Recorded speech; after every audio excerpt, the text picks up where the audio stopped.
Hello students, welcome in confidence classes.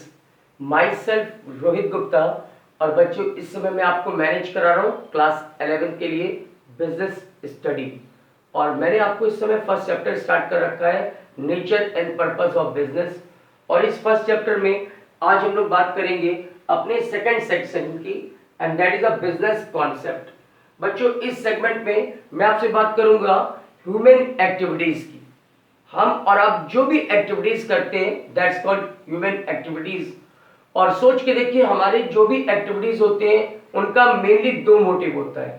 पहला motive to earn the money और दूसरा motive होता है सेल्फ सेटिस्फैक्शन, साइकोलॉजिकल सेटिस्फैक्शन। एक छोटा सा एग्जांपल देता हूं और फिर स्टार्ट करता हूं।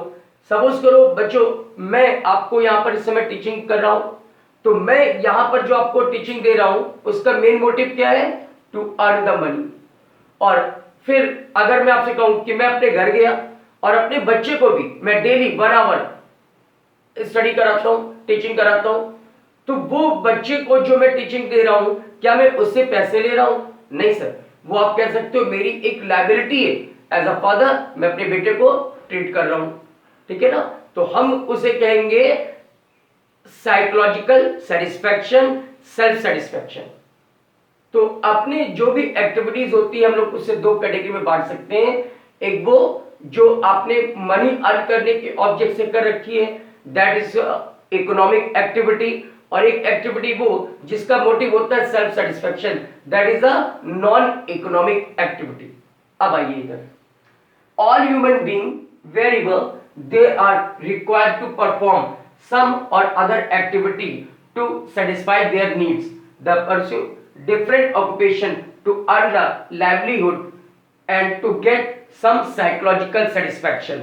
कुछ आप एक्टिविटीज ऐसी करते हो जो आप अपने लाइवलीहुड, अपनी जिंदगी के लिए करते हो, अपने खर्चे के लिए करते हो ताकि आप अपनी लाइफ जी सको, अपने खर्चे को मिट आउट कर सको। और कुछ आप एक्टिविटीज ऐसी करते हो जिसको आपको मिलता है psychological satisfaction. Activities which human being undertake are known as activities. Some of these activities are undertaken to earn money but other are perform to derive personal satisfaction। On examination of the human activities, one can find that some of these activities produce direct economic benefit, that is working in office, running a shop, practicing as a doctor, while other do not produce direct economic benefit, that is a cooking, playing, going to school, going to temple, etc। तो बच्चों मैं आपको define कर रहा हूं यहां पर कि हम लोग दो तरह की एक्टिविटीज कर रहे हैं। एक एक्टिविटीज वो जिसमें मेरा मोटिव होता है टू अर्न द मनी, जैसे working in office, running a shop, practice as a doctor वगैरह वगैरह। और कुछ ऐसी एक्टिविटीज होती है जिसमें मेरा मोटिव इकोनॉमिकली नहीं होता। हम अपने सेल्फ सेटिस्फेक्शन के लिए, हम अपने साइकोलॉजिकल सेटिस्फेक्शन के लिए इस तरह की एक्टिविटीज करते हैं। दैट इज अ कुकिंग, आपकी मदर आपके घर में खाना बना रही है आपकी फैमिली के लिए, अपनी फैमिली के लिए, तो क्या ये मनी अर्न करने के लिए हो रहा है? नहीं सर, वो है आपका सेल्फ सेटिस्फेक्शन। सेम लाइक आप खेल रहे हो, आप स्कूल जा रहे हो, आप मंदिर जा रहे हो, तो ये सब आपकी जो एक्टिविटीज है इन एक्टिविटीज का मोटिव मनी अर्न करना नहीं है and that is a non economic activities, right? चलिए आगे बढ़े। Type of human activities. Human activity can be classified into two category and that is economic activity and non-economic activity। Economic activities वो activities होती है जिसका motive money earn करना होता है। जैसे एक डॉक्टर प्रैक्टिस कर रहा है, एक लॉयर प्रैक्टिस कर रहा है, एक शॉपकीपर शॉप खोल के बैठा है, मैं आपको टीचिंग कर रहा हूं, तो ये सब क्या है? Economic activity. यहां पर हमारा मोटिव क्या है? To earn the money. ये देखिए economic activity, activity which are undertaken by people with the object of earning money are known as economic activities। These activities are concerned with the production, exchange and distribution of goods and services। The purpose of economic activities should be expectation of money income which is used for further creation of wealth or assets। अपनी wealth generate करने के लिए, अपनी asset generate करने के लिए, money earn करने के लिए हम जो इनकम जो एक्टिविटीज कर रहे हैं मनी अर्न करने के लिए, वो एक्टिविटीज आपकी कहलाती है इकोनॉमिक एक्टिविटीज। आगे बढ़िए।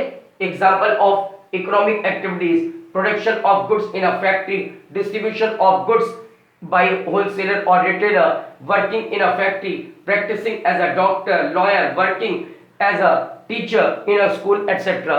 These are the example of economic activities. चलिए आगे बढ़ते हैं बच्चों। इकोनॉमिक एक्टिविटीज भी 3 कैटेगरी में एलोकेट की जा सकती है, that is business, profession and employment. Types of economic activity: economic activities can be divided into 3 category, that is business, profession and employment. एक एक की बात करें तो बिजनेस का मतलब होता है वो एक्टिविटीज जहां पर हम गुड्स को मैन्युफैक्चर करते हैं या फिर गुड्स को परचेज करके सेल करते हैं या फिर मैन्युफैक्चर करके सेल करते हैं और प्रॉफिट्स अर्न करते हैं, that is a business activities. Profession ये वो एक्टिविटीज है जहां पर कोई गुड्स ट्रेड नहीं करते, हम कोई गुड्स मैन्युफैक्चर नहीं करते, हम आपको अपनी स्किल और एबिलिटी का यूज करके सर्विसेज प्रोवाइड करते हैं। जैसे मैं टीचर हूं तो मैं क्या कर रहा हूं, मैं कोई गुड्स थोड़ी सोल्ड आउट कर रहा हूं, तो मैं आपको टीचिंग कर रहा हूं। एक डॉक्टर प्रैक्टिस करता है, आपको कंसल्ट करता है, एक लॉयर आपको कंसल्ट करता है, तो ये क्या है, प्रोफेशन। यहां पर हम कोई गुड्स खरीद बेच नहीं रहे, यहां पर हम आपको अपनी स्किल और एबिलिटी का यूज करके आपको सर्विस दे रहे हैं, दैट्स कॉल्ड प्रोफेशन। तो बिजनेस में क्या हो रहा है, हम मैन्युफैक्चरिंग करते हैं गुड्स और फिर उसको सोल्ड आउट करते हैं, या फिर हम ट्रेडिंग एक्टिविटीज करते हैं, यानी कोई गुड्स ट्रेड बायर करते हैं, कोई गुड्स परचेज करते हैं और फिर उसको सोल्ड आउट करके प्रॉफिट कमाते हैं। तो अगर कोई ऐसी एक्टिविटीज है जहां पर आप गुड्स को परचेज सेल कर रहे हो या मैन्युफैक्चर करके सेल कर रहे हो तो बिजनेस एक्टिविटीज कहलाती है। अगर कोई ऐसी एक्टिविटीज है जहां पर आप अपनी एबिलिटी स्किल का यूज करके सामने वाले को कोई कंसल्ट करते हो या उसको अपनी सर्विसेज प्रोवाइड करते हो, जैसे डॉक्टर, लॉयर, टीचर, ये क्या है, प्रोफेशन। और तीसरा एक्टिविटीज है जिसे आप इकोनॉमिक एक्टिविटीज कहते हो वो है एम्प्लॉयमेंट। एम्प्लॉयमेंट का मतलब होता है कि दूसरे के अंडर में रहकर उसके इंस्ट्रक्शन के अकॉर्डिंग काम करना। जैसे अगर आपके फादर जॉब करते हैं तो आपके फादर क्या है, एम्प्लॉयमेंट में है ना। आपके फादर अगर किसी कंपनी में या प्राइवेट सेक्टर, गवर्नमेंट सेक्टर में कहीं पर भी जॉब कर रहे हैं तो आपको फादर को क्या कहेंगे कि वो इकोनॉमिक एक्टिविटीज कर रहे हैं। और कौन सी economic activities, that will be employment. दूसरे के अंडर में रहकर उसके इंस्ट्रक्शन के अकॉर्डिंग वर्क को फॉलो करना, दैट इज अ एम्प्लॉयमेंट। तो ये आपका बिजनेस, प्रोफेशन एंड एम्प्लॉयमेंट। आइए तीनों को डिटेल्स देखते हैं एक डेफिनेशन के थ्रू।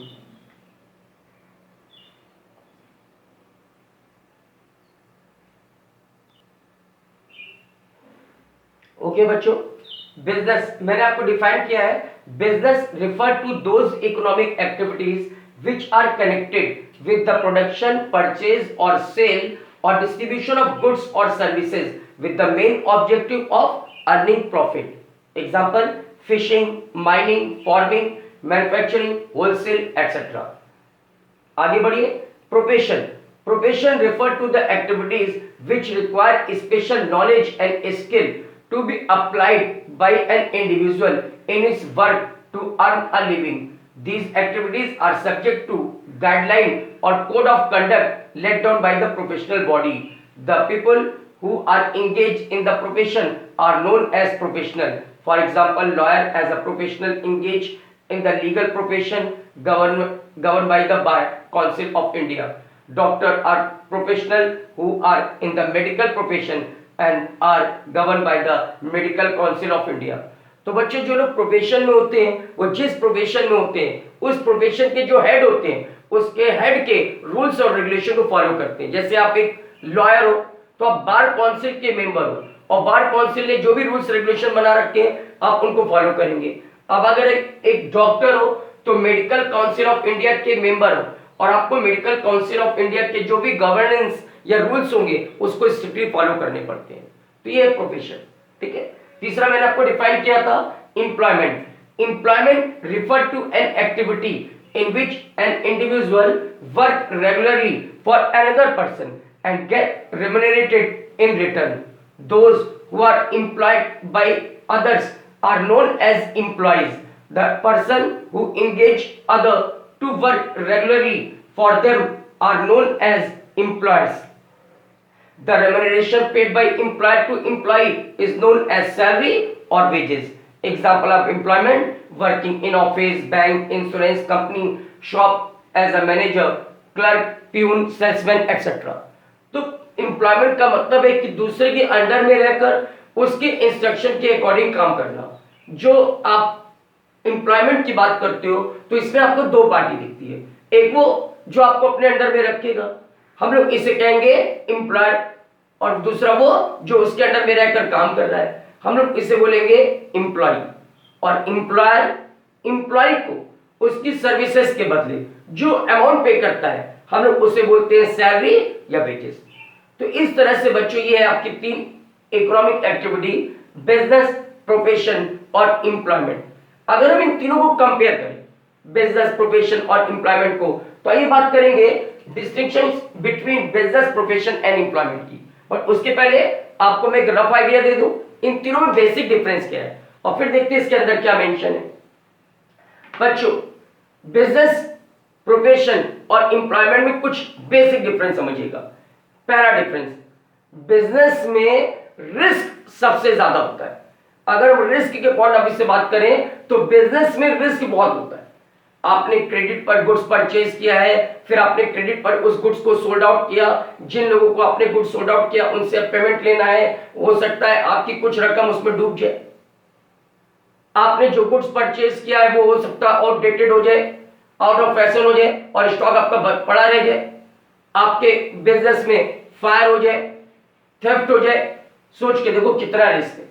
तो बिजनेस में बहुत जबरदस्त रिस्क होता है, प्रोफेशन में लो रिस्क होता है। क्योंकि प्रोफेशन में पहली बात तो आपने कोई स्टॉक नहीं स्टोर करके रखा हुआ है, तो आपका रिस्क काफी कम होता है। प्रोफेशन में सोच के देखिए क्या रिस्क हो सकता है भाई, बहुत इतना रिस्क होगा कि मैंने किसी को सर्विस दी, मैं एक लॉयर हूं, मैंने किसी बंदे का केस लड़ा और केस जीतने के बाद बंदा मुझे फीस देने से मना कर देता है, तो ये रिस्क है, लेकिन बहुत ही नॉमिनल रिस्क है।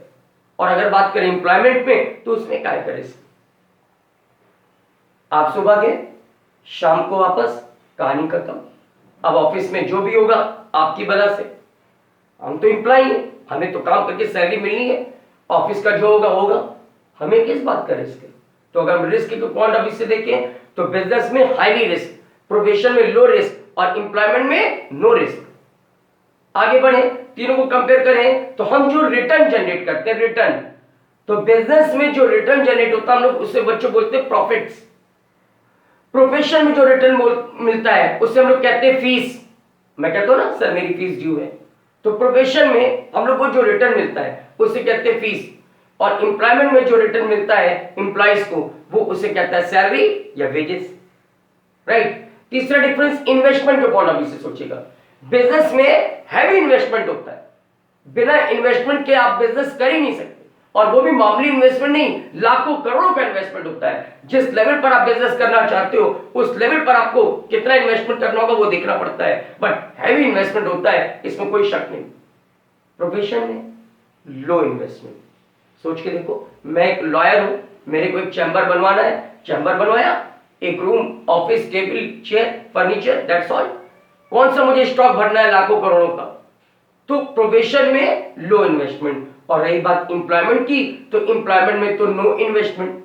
वहां किस बात की इन्वेस्टमेंट, वहां तो मैं जाकर दूसरी कंपनी में जॉब कर रहा हूं, कोई अपनी जेब से पैसे लगाने की जरूरत थोड़ी पड़ती है ना। तो बिजनेस में हैवी इन्वेस्टमेंट, प्रोफेशन में लो इन्वेस्टमेंट और एम्प्लॉयमेंट में नो इन्वेस्टमेंट, रिस्क है ना। तो ओके, तो अब इन्हीं बेसिस पे आइए इन तीनों के डिफरेंसेस देखते हैं। बिजनेस, प्रोफेशन और एम्प्लॉयमेंट, इन तीनों में कंपैरेटिवली क्या डिफरेंस है। तो मेरा अगला टॉपिक यही है, distinctions between business, profession and employment, और मैं यहां पर आपको डिस्क्राइब करूंगा head wise. Basis of distinctions business, profession and employment. पहला डिफरेंस कमिटमेंट के हिसाब से, कमिटमेंट मतलब स्टार्टिंग। बच्चों सोच के देखो, बिजनेस आप जब चाहो तब स्टार्ट कर सकते हो। आपको बिजनेस के लिए जो भी कैपिटल चाहिए, अगर वो कैपिटल आपके पास है तो उस कैपिटल लगा करके आप कोई बिजनेस स्टार्ट कर सकते हो। उसके लिए किसी खास स्किल या एबिलिटी की जरूरत नहीं पड़ती। जैसे मान लो मुझे एक शॉप खोलना है, तो मुझे शॉप के लिए जो भी कैपिटल की जरूरत है, अगर मेरे पास वो कैपिटल का इंतजाम हो गया तो मैं वो शॉप स्टार्ट कर सकता हूं। मुझे उसके लिए कोई डिग्री या एजुकेशन की जरूरत नहीं पड़ती, कभी भी हम स्टार्ट कर सकते हैं। लेकिन सोच के देखिए, प्रोफेशन में आप जिस प्रोफेशन में आना चाहते हो उस प्रोफेशन के लिए जो मिनिमम क्वालिफिकेशन है वो आपके पास होनी चाहिए। जो इस प्रोफेशन के लिए क्वालिफिकेशन है वो जब तक आपके पास नहीं होगी तब तक आप प्रोफेशन स्टार्ट थोड़ी कर सकते हो। जैसे अगर मान लो जो मुझे लॉयर बनना है तो मेरे पास एलएलबी की डिग्री मस्ट है। अगर मुझे चार्टर्ड अकाउंटेंट के रूप में प्रैक्टिस करनी है तो मेरे लिए सीए की डिग्री मस्ट है। अगर मैं डॉक्टर बनना चाह रहा हूं, डॉक्टर के रूप में प्रैक्टिस करना चाह रहा हूं तो मेरे लिए एमबीबीएस की डिग्री मस्ट है। और जब तक मुझे डिग्री नहीं मिल जाती तब तक मैं वो प्रोफेशन स्टार्ट ही नहीं कर सकता। कोई दुकान थोड़ी डॉक्टर की दुकान खोल के बैठ जाएंगे आप, है ना। सोच के देखिए, सेम लाइक एम्प्लॉयमेंट में आप कमिटमेंट कब कर सकते हो, जब आपको कोई बंदा अपने अंडर में लेकर जॉब करवाना शुरू करे, लाख आपके अंदर स्किल हो, एबिलिटी हो, लेकिन अगर आपको कोई अपने यहां जॉब पे ही नहीं रखता, अगर कोई एम्प्लॉयर बनकर आपको अपना एम्प्लॉय नहीं बनाता, तो फिर आपकी सारी एजुकेशन सब कुछ बेकार है। तो एम्प्लॉयमेंट तब स्टार्ट होगा जब आपको कोई एम्प्लॉयर अपने अंडर में एम्प्लॉय के रूप में अपॉइंट करे। बिना उसके आप अपना एम्प्लॉयमेंट स्टार्ट कर ही नहीं सकते, है ना। तो चलिए, कमिटमेंट के पॉइंट ऑफ व्यू से तीनों में डिफरेंस क्या है वो देखिएगा। बिजनेस में commence with the decision of entrepreneur. जब भी एंटरप्रेन्योर डिसाइड करेगा कि हमें बिजनेस करना है वो स्टार्ट कर सकता है। अगर उसके पास सफिशिएंट कैपिटल है तो आप बिजनेस स्टार्ट कर सकते हो, उसके लिए कोई डिग्री या डिप्लोमा की जरूरत नहीं पड़ती। प्रोफेशन में commence on completion of degree course and by getting a certificate of practice. आप प्रोफेशन तब स्टार्ट कर सकते हो जब आपके पास उस प्रोफेशन की प्रॉपर डिग्री हो और आप जिस फील्ड में जाना चाहते हो उस फील्ड में प्रैक्टिस करने की आपको सर्टिफिकेट मिल गया हो। और एम्प्लॉयमेंट में employment commence on joining duty by enter into a service agreement. जब आपके साथ कोई एम्प्लॉयर सर्विस एग्रीमेंट करता है, जॉब में रखने का एग्रीमेंट करता है, तभी आप अपना एम्प्लॉयमेंट स्टार्ट कर सकते हो। इसके पहले लाख आपकी डिग्री हो लेकिन उसका कोई मतलब नहीं। अगर कोई एम्प्लॉयर बनकर आपको अपने अंडर में रखना ही नहीं चाहता तो आपकी एम्प्लॉयमेंट कभी स्टार्ट ही नहीं हो सकती, राइट। आगे बढ़े, क्वालिफिकेशन। बच्चों, बिजनेस के पॉइंट ऑफ व्यू से no minimum qualification required before starting business. Business को स्टार्ट करने के लिए कोई मिनिमम क्वालिफिकेशन की जरूरत नहीं पड़ती। प्रोफेशन में prescribed and professional qualification and training required. जो प्रोफेशन में आप आना चाह रहे हो उस प्रोफेशन के लिए जो भी क्वालिफिकेशन है वो आपके पास होनी चाहिए, जो डिग्री की जरूरत है वो आपके पास होनी चाहिए, तभी आप उस प्रोफेशन को स्टार्ट कर सकते हो। जैसे मैंने अभी आपसे कहा कि सर अगर आप एक डॉक्टर के रूप में प्रैक्टिस करना चाहते हो तो आपके पास एमबीबीएस की डिग्री होनी मस्ट है। एम्प्लॉयमेंट में qualification depend on the nature of job. जिस जॉब में आप आना चाहते हो उस जॉब में जो आपके एम्प्लॉयर ने मिनिमम क्वालिफिकेशन डिफाइन करी है वो मिनिमम क्वालिफिकेशन आपके पास होनी चाहिए, तभी आप अपने जॉब में सर्वाइव कर सकते हो। नेक्स्ट है आपका इन्वेस्टमेंट। बिजनेस के मामले में जैसा मैंने आपको थोड़ी देर पहले कहा था, capital requirement depend on the scale of business. जिस लेवल का बिजनेस करना चाहते हो उस लेवल के लिए आपके पास कैपिटल होनी चाहिए। लो लेवल का बिजनेस करना चाहते हो तो लो लेवल की कैपिटल, और बहुत लार्ज स्केल पे बिजनेस करना चाहते हो तो उस लेवल के आपके पास कैपिटल हो, तभी आप अपना बिजनेस स्टार्ट कर सकते हो। तो इन्वेस्टमेंट बिजनेस में कितनी होगी ये डिपेंड करता है आप बिजनेस को किस लेवल पर ले जाना चाहते हो, किस लेवल पर स्टार्ट करना चाह रहे हो। प्रोफेशन में limited capital investment is required और एम्प्लॉयमेंट में no capital investment is required. कोई कैपिटल की जरूरत नहीं पड़ती in case of employment. Employment में किस बात की कैपिटल, आप जाके जॉब करना स्टार्ट कर दीजिए। जो भी बिजनेस में, उस ऑफिस में, उस कंपनी में इन्वेस्टमेंट होना है वो इन्वेस्टमेंट एज एम्प्लॉय आप थोड़ी करोगे, वो इन्वेस्टमेंट तो करेगा आपका एम्प्लॉय। आगे बढ़े, नेक्स्ट हेडिंग है आपका डिफरेंस के बेस के लिए risk. In business there is always risk and uncertainty. जैसा आपको थोड़ी देर पहले मैंने आपसे कहा था कि बिजनेस में हाईली रिस्क होता है, अनसर्टेनिटी होती है। कल क्या होगा बिजनेस में बच्चों कोई नहीं जानता। हमने कोई गुड्स परचेज किया माल बेचने के लिए, हमने खरीदा, पता चला वो माल आउट ऑफ फैशन हो गया, आउटडेटेड हो गया, अब उसको खरीदने के लिए कोई कस्टमर ही नहीं आ रहा, अब लीजिए माल बैठ के सड़ाइए, है ना। तो ये बिजनेस के बहुत बड़ा रिस्क है। रिस्क और अनसर्टेनिटी ये बिजनेस का बहुत बड़ा नेचर होता है। जबकि प्रोफेशन की बात करें, in profession there is little risk present. बच्चों प्रोफेशन में रिस्क नहीं होता, और अगर आप और रिस्क की तो होता है तो बहुत मामूली रिस्क। जैसे मैंने आपसे कहा कि मान लो मैं लॉयर हूं और मैंने किसी बंदे का कोई केस लड़ा और केस जीतने के बाद वो बंदा मुझे फीस देने से मना कर दिया, या फिर मैं आपको पढ़ा रहा हूं, आप में से कोई स्टूडेंट मुझे फीस देने से मना कर दिया, तो ये फीस मेरी डूब गई, बस इतना सा रिस्क है, बाकी आप मेरे पास से कुछ थोड़ी लेके जाओगे। तो बिजनेस में हाई रिस्क और प्रोफेशन में लो रिस्क। और अगर बात करें एम्प्लॉयमेंट की, तो in employment there is no risk involve, employment में कोई रिस्क ही नहीं होता। आगे बढ़े, transfer of interest. Transfer of interest का मतलब है कि हम जिस प्रोफेशन में या बिजनेस में हैं, क्या हम उसको सेल आउट कर सकते हैं? तो सोच के देखिए, बिजनेस को अगर आप चाहो तो बेच सकते हो, या तो हम कोई गुड्स बेचने की बात नहीं कर रहे बच्चों, हम बिजनेस बेचने की बात कर रहे हैं। ये ऑफिस, ये बिजनेस की प्लेस, यहां रखा हुआ स्टॉक, अपनी गुडविल, मैं सब कुछ बेच सकता हूं। तो बिजनेस के मामले में ट्रांसफर ऑफ इंटरेस्ट यानी बिजनेस को बेचना पॉसिबल है। हम जिस शॉप पे बैठते हैं, अगर मुझे लग रहा है कि मुझे किसी और काम में इन्वॉल्व होना चाहिए, तो मैं अपनी शॉप, अपनी गुडविल, अपने कस्टमर, अपना स्टॉक, सब कुछ किसी बंदे को बेच कर हट जाऊंगा और वो बंदा कल से यहां पर बैठकर अपने नाम से बिजनेस चलाएगा, है ना। तो बिजनेस में आप अपने इंटरेस्ट को ट्रांसफर कर सकते हो, लेकिन सोच के देखो प्रोफेशन में नॉट पॉसिबल। मैं एक चार्टर्ड अकाउंटेंट हूं, मैं सीए की प्रैक्टिस कर रहा हूं, आज मैं उठ गया, अब मैं सोच रहा हूं मैं कोई और काम करूंगा, तो क्या मैं अपनी ये सीए की प्रैक्टिस और सीए की डिग्री किसी और को बेच करके हट जाऊं? तो sorry sir, it is not possible. कोई बंदा अपनी डिग्री थोड़ी बेच देगा, अपने अंदर जो गट्स है, जो प्रोफेशनल स्किल है, वो आप थोड़ी बेच सकते हो। तो प्रोफेशन के मामले में transfer of interest not possible.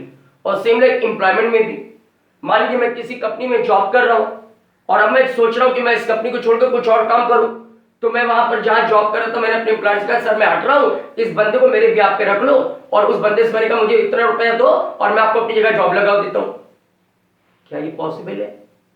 क्या एम्प्लॉयर इस बात के लिए कभी तैयार होगा कि आप हटो, आपकी जगह पर दूसरे को आपके कहने पे रख लेंगे और आप उससे अपने पैसे लेकर के उसको अपनी जॉब दिलवा दो? Practically it is not possible. इसी को मैं बोल रहा हूं ट्रांसफर ऑफ इंटरेस्ट। तो ट्रांसफर ऑफ इंटरेस्ट बिजनेस के मामले में, transfer of interest is possible with some formalities. कुछ फॉर्मेलिटी करके आप अपने बिजनेस को किसी भी व्यक्ति को ट्रांसफर करके हट सकते हो, लेकिन प्रोफेशन के मामले में transfer of interest is not possible, और एम्प्लॉयमेंट के मामले में भी not possible to transfer the service contract. Next, main object. The main object of business to earn a profit. The main object of profession is to provide service. The main object of employment is to earn income in the form of salary by satisfy the employer. बच्चों, business का main motive क्या होता है? Goods को manufacture करके cell करना या goods को परचेज करके सेल करना और प्रॉफिट कमाना।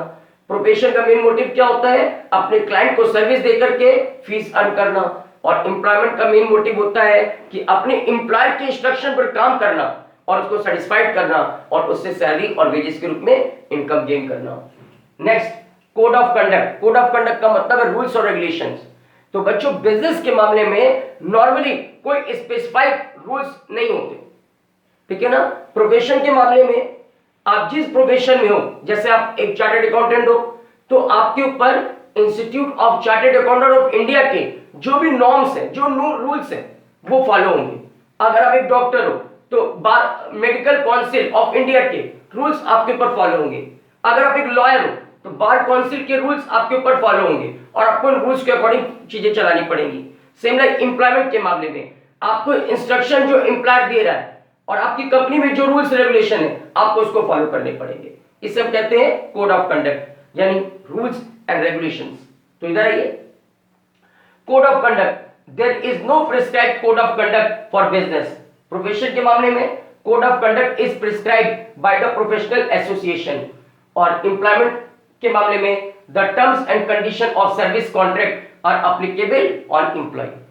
Next, nature of work involve. Business में किस तरह का वर्क होता है? It involve production, purchase and sale और exchange of goods and services. Profession में किस तरह का वर्क होता है? It involve render of personalized service of specialized nature. और एम्प्लॉयमेंट में it involve performing the work as assigned by the employer. Business में बच्चों हम गुड्स को प्रोड्यूस करते हैं और फिर सेल करते हैं, या फिर गुड्स को परचेज करते हैं, सेल करते हैं। प्रोफेशन में हम अपने क्लाइंट को स्पेशलाइज सर्विस देते हैं। जिस पर्पज से आप मेरे पास आए हो उस पर्पज से मैं आपको कंसल्ट करूंगा और बदले में आपसे फीस लूंगा। और एम्प्लॉयमेंट में हम किस तरह की सर्विसेज देते हैं? एम्प्लॉयर ने जो इंस्ट्रक्शन दिया है उस इंस्ट्रक्शन को फॉलो करना, ये हमारा नेचर ऑफ वर्क होता है। और लास्ट, रिवार्ड, जो आपको रिटर्न मिलता है उसे क्या बोलेंगे आप? बिजनेस के मामले में हम लोग उसे बोलते हैं प्रॉफिट, प्रोफेशन के मामले में बोलते हैं फीस, और एम्प्लॉयमेंट के मामले में बोलते हैं सैलरी, वेजेस। तो ये देखिए, reward for business is called profit, reward for profession is called fees, reward for employment is called salary और वेजेस। तो ये बच्चों difference between business, profession and employment. आइए इस कॉन्सेप्ट के ऊपर एक छोटा सा केस लॉ लेके चलते हैं। बच्चों मैं आपके सामने छोटा सा केस रख रहा हूं। 3 बंदे हैं, अमर, अकबर एंड एंथोनी, और मैं आपको इन तीनों के लाइफ बता रहा हूं, ये किस तरह के वर्क कर रहे हैं वो बता रहा हूं, और आपको बताना है कि अमर, अकबर, एंथोनी, आप इन तीनों में किसको बोलोगे बिजनेस है, किसको बोलोगे प्रोफेशन में है, और किसको बोलोगे आप एम्प्लॉयमेंट में है। तो गौर करिएगा। पहले मैं बता रहा हूं अमर के बारे में। Amar is a doctor and is running his own clinic. Amar एक डॉक्टर है और अपना खुद का क्लिनिक चला रहा है, तो आप इसे क्या बोलोगे? Profession. Akbar run a bakery and make bread and biscuit whereas. Amar अपनी खुद की बेकरी चलाता है और बिस्किट और वगैरह बना करके, मैन्युफैक्चर करके, प्रोड्यूस करके उसे सेल आउट करता है। तो आप कहोगे सर अकबर कौन है? बिजनेस कर रहा है, बिजनेस। और एंथोनी इज आईएएस ऑफिसर, वो एक गवर्नमेंट एम्प्लॉय है और एक आईएएस ऑफिसर है, तो आप कहोगे सर वो एम्प्लॉयमेंट में है। तो ये छोटा सा केस लो, अमर, अकबर, एंथोनी की वर्किंग देख करके डिफाइन करिए। तो हमने डिफाइन किया अमर को as a profession, Akbar business कर रहा है और एंथोनी इज अ एम्प्लॉयमेंट। फिर एक क्वेश्चन है, मैं चाहूंगा इसको आप खुद तैयार करें। मैंने पूछा differentiate between them on the basis of transfer of interest, reward और कोड ऑफ कंडक्ट। अभी आपको जो मैं समझा रहा था ना, difference between business, profession and employment, उसी में से मैं निकाल कर ला रहा हूं क्वेश्चन कि अमर, अकबर, एंथोनी के प्रोफेशन, बिजनेस और एम्प्लॉयमेंट में डिफरेंस बताइए in on the basis of this heading, transfer of interest, reward and code of conduct. Right? तो ये था बच्चों आपका इकोनॉमिक एक्टिविटीज। अब बात करेंगे सेकंड सेगमेंट की, नॉन इकोनॉमिक एक्टिविटी, यानी वो एक्टिविटीज जिसका मोटिव प्रॉफिट यानी मनी अर्न करना नहीं होता। ये एक्टिविटीज हम अपने खुद के सेटिस्फेक्शन के लिए करते हैं, सेल्फ सेटिस्फेक्शन, साइकोलॉजिकल सेटिस्फेक्शन, हम इसे कहते हैं नॉन इकोनॉमिक एक्टिविटीज। अच्छा बच्चों एक बात बताऊं, शुरुआत में भी मैंने आपको ऐसे बताया था कि इकोनॉमिक और नॉन इकोनॉमिक एक्टिविटीज में डिफरेंस का एक बड़ा बारीक फर्क होता है, और वो है लास्ट रिजल्ट्स। अगर एक कोई एक्टिविटीज ऐसी है जिसका लास्ट रिजल्ट मनी अर्न करना है तो इकोनॉमिक एक्टिविटी कहलाएगी, और कोई एक्टिविटीज ऐसी है जिसका last result psychological satisfaction, personal satisfaction है तो नॉन इकोनॉमिक एक्टिविटीज कहलाएगी। मैं आपको 2 एग्जांपल देता हूं, बहुत बढ़िया एग्जांपल। पहला एग्जांपल मैं अपना खुद का लेता हूं। मैं इस समय इस क्लास में पढ़ा रहा हूं, अपने यहां पर जो भी स्टूडेंट्स बैठे हैं मैं उनको टीच कर रहा हूं। इस समय मेरे टीचिंग का मेन मोटिव क्या है? आपको नॉलेज देना है सो है, बट उससे भी बड़ा मोटिव है मनी अर्न करना। तो ये एक्टिविटीज मेरी क्या कहलाएगी? Economic activities. अब बच्चों सपोज करो आज क्लास ओवर होने के बाद शाम को मैं अपने घर गया, और डेली में सच्चाई है मैं डेली 1 घंटे अपने बच्चों को भी पढ़ाता हूं घर पे। जो मेरा खुद का बेटा है उसका नाम है आर्यन, मैं उसे खुद पढ़ाता हूं 1 घंटे डेली। क्या मैं उससे जो टीच कर रहा हूं उसमें भी मेरा मोटिव मनी अर्न करने का है क्या? नहीं सर, वहां पर मेरा एक मोटिव है सेल्फ सेटिस्फैक्शन, साइकोलॉजिकल सेटिस्फैक्शन। मैं देखना चाहता हूं मेरा बच्चा कैसा चल रहा है, उसकी परफॉर्मेंस में कोई कमी हो तो मैं उसको गाइड करता हूं, टीच करता हूं, ताकि मेरा बच्चा क्लास में हमेशा नंबर 1 रहे। और वहां पर सोच के देखिए मेरा मोटिव मनी अर्न करना नहीं है, वहां मोटिव है कि एज अ फादर मैं अपने बच्चे को गाइड करूं और उसको हमेशा हर फील्ड में आगे रखूं। ये मेरा satisfaction, self satisfaction, psychological satisfaction. और ये एक्टिविटीज क्या कहलाएगी? Non economic activities. Same like दूसरा एग्जांपल देखता हूं। आपकी मदर घर में खाना बनाती है, कुकिंग करती है, किसके लिए करती है? अपनी फैमिली के लिए, कि घर पे कोई भूखा मेंबर कोई भूखा ना रहे, कोई भूखा ना सोए। तो आपकी मदर किचन में जब कुकिंग कर रही है तो क्या उनका मोटिव मनी अर्न करना है क्या? नहीं सर, उनका मोटिव है फैमिली को भूखे ना सोए, फैमिली को खाने पीने का बाकायदा प्रबंध करें। ये क्या है? Non economic activity. अब सपोज करो, इसी में केस जोड़ देता हूं बच्चों। सपोज करो आपकी मदर के हाथों में जादू है, लोग उनकी खाने की तारीफ करते हैं, तो आपकी मदर ने कहा चलो क्यों ना एक काम किया जाए। आपकी मदर ने टिफिन सिस्टम स्टार्ट किया, डब्बा सिस्टम, टिफिन सिस्टम। जानते हैं ना, बड़े बड़े शहरों में जो लोग बाहर से आके जॉब करते हैं, जिनके फैमिली मेंबर शहर के अंदर नहीं है, उनको खाने पीने में दिक्कत होती है, तो वो क्या करते हैं, टिफिन सिस्टम लगवा देते हैं। सुबह शाम आप टिफिन प्रोवाइड करें, महीने का महीने हमसे पैसे ले लें। आपकी मदर ने टिफिन सिस्टम का बिजनेस स्टार्ट किया, 150 लोगों से कांटेक्ट करके। अब आपकी मदर कुकिंग करती हैं, खाना बनाती हैं, टिफिन में पैक करके उनको भिजवाती हैं और महीने के महीने उनसे पैसे चार्ज करती हैं। अब सोच के देखो, वही मदर वही कुकिंग आपके लिए किया तो नॉन इकोनॉमिक एक्टिविटी, और उस टिफिन सिस्टम के जरिए लोगों के लिए किया, दूसरे लोगों के लिए पैसे लेने के लिए, इनकम अर्न करने के लिए, मनी अर्न करने के लिए, तो कहलाएगी इकोनॉमिक एक्टिविटीज। तो ये देखिएगा अल्टीमेट रिजल्ट्स, मोटिव।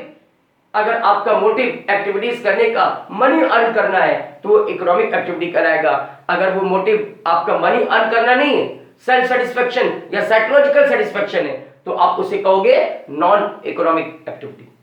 ठीक है ना? अब आइए इधर देखिए यहां क्या लिखा है। Non economic activity, the activities which are undertaken by an individual with a motive of getting psychological satisfaction are known as non-economic activity. Going to temple, charity, social service, production for self-consumption, etc. That's called non-economic activity. आप मंदिर जा रहे हो, आप दान कर रहे हो, आप तमाम तरह के सामाजिक कार्यों में लगे हुए हो, मोहल्ले में भंडारा चल रहा है, आप भी जाकर लोगों को बांटने शुरू कर दिए खाना, क्या पैसे मिलेंगे? क्या नहीं सर, सेल्फ सेटिस्फेक्शन। ये क्या है? Non economic activity. ठीक है ना? एक किसान अपने खेतों में फसलें पैदा करता है, अगर उसका मोटिव है इन फसलों को बेच करके पैसा कमाना तो इकोनॉमिक एक्टिविटी है। लेकिन अगर उस किसान का मोटिव सिर्फ इतना है कि इन फसलों को हम अपने घर की कंजप्शन के लिए रखेंगे, consumption for self, production for self consumption, तो फिर यही एक्टिविटीज आपकी नॉन इकोनॉमिक एक्टिविटी कहलाएगी। आगे बढ़ो। The end result of non economic activities is not earning profit or creation of wealth, but it gives satisfaction. That is a non-economic activity, right? To go in temple, to help the poor, to help the peoples, that is a non-economic activities. आगे बढ़े। Whether an activity is economic or non-economic, it depends on the motive with which it is performed. The same activity can be economic if it is result in earning money and can be non-economic if end result is not monetary gain. For example, when a teacher is teaching in a school, it is an economic activity because he or she gets salary for teaching, and when the teacher is teaching his or her son at home, then it is non-economic as he or she will not get monetary benefit for teaching, but the end result is satisfaction of teaching one's own child. जैसे मैंने आपसे कहा, अगर मैं अपने बच्चे को खुद अपने घर में पढ़ा रहा हूं तो वहां पर मेरा मोटिव क्या है? सेल्फ सेटिस्फेक्शन, मनी अर्न करना नहीं, इसलिए मैं उसको बोलता हूं non economic activity. In the same way, when a farmer is producing crop for selling in the market, it is called economic activity, but when he is cultivating crop for self consumption, then it is called non economic activity. एक किसान जब कोई फसलें उगाता है market में बेचने के लिए तो इकोनॉमिक एक्टिविटी है, लेकिन अगर वही फसलें वो पैदा कर रहा है सिर्फ अपने फैमिली के कंजप्शन के लिए तो कहलाएगी नॉन इकोनॉमिक एक्टिविटी। याद रखिए, इकोनॉमिक और नॉन इकोनॉमिक एक्टिविटी में एक बड़ा बारीक फर्क है, वो है एंड रिजल्ट।